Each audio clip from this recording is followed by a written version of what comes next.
Hai, Assalamualaikum. I am NOREZRINA ALISA and today I will be giving a speech about we should reduce our time on social media. So, my fellow audience, try to imagine this. You wake up and the first thing you do is you check your phone. Hours has passed by and suddenly you realize half your day is gone by scrolling mindlessly. Is this how we really want to live? Social media has deeply embedded in our daily life, but excessive use can harm our mental health and productivity that reflects in poor academic performance in students and real-life relationship in an individuals. I have researched the effects of social media overuse, and like many of you, I have experienced the struggle of limiting my time screen. Hence, which is why we should talk about these issues more seriously. It's time to take back control of our daily life activities.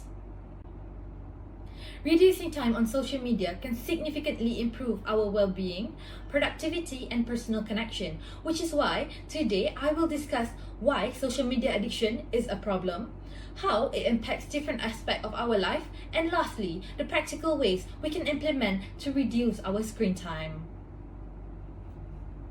Before we can take steps to reduce social media usage, we must first understand its negative effects. Excessive time spent on social media surely negatively impacts the student ability to focus on academic tasks, reduce productivity, which leads to our lower grades. Research by Janko in 2012 has found that excessive screen time is linked to poor academic performance. This is because spending excessive hours on social media takes away the valuable time from studying, assignments, and rest, which leads to a lower grade and productivity from the student. So, does this situation seem familiar to you? Because it certainly does for me. Other than that, social media can contribute to mental health issues. Researchers like Twinch and Campbell in 2018 has found that excessive social media use is directly linked to decrease in mental health and increase in suicidal tendencies. This is because social media often presents unrealistic standards and idealized version of life, leading to a feeling of inadequacies, anxieties, and depression. Additionally, cyberbullying and online harassment can cause emotional distress and increase the depression and suicidal thought. So, if you reflect back, how many times has you felt as if your life is not as meaningful and fun as other people? This feeling came from what we see on social media. But remember, the grass is always greener on the other side. Great! Now that we recognize the dangers, let's see how social media impacts different areas of our daily life. In Boyd's article, over-reliance on virtual interaction weakens the real-life social skill. Spending excessive time online can cause social isolation and hinders meaningful face-to-face connection. Over time, excessive online presence can cause isolation, making individuals more comfortable in digital spaces than in real-life situations.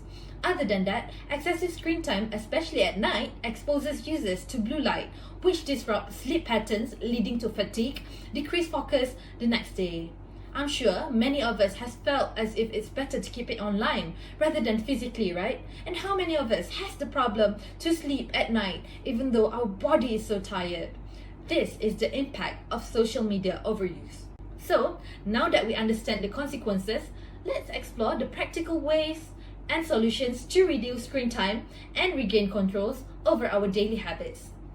Firstly, is to set a daily limit of screen time for 4 to 5 hours on social media apps to create a healthier balance between online and offline activities. Secondly, is to disable unnecessary notification to avoid distraction and prevent mindless scrolling when doing physical activities or important tasks. Third is to utilize apps that monitor social media usage and send reminders when limit is reached.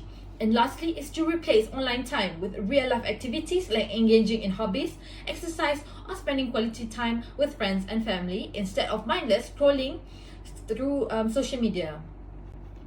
So Alhamdulillah, we have explored why excessive social media use is problematic, how it affects our life, and the practical steps to reduce it. To conclude, social media addiction can harm mental health and productivity. It also negatively affects the real-life relationship of an individual and the sleep pattern. However, there are simple ways that you can cut down usage and reclaim time for meaningful activities. Let's start today. Set those daily limits of 4 to 5 hours on social media, turning off notification when doing tasks to avoid distraction, replace scrolling with real-life activities such as reading, exercising, and take control of our digital habits. Social media should be a tool that serves us, not one that controls us. The choice is ours. Let's make it wisely. Thank you so much. That is all from me.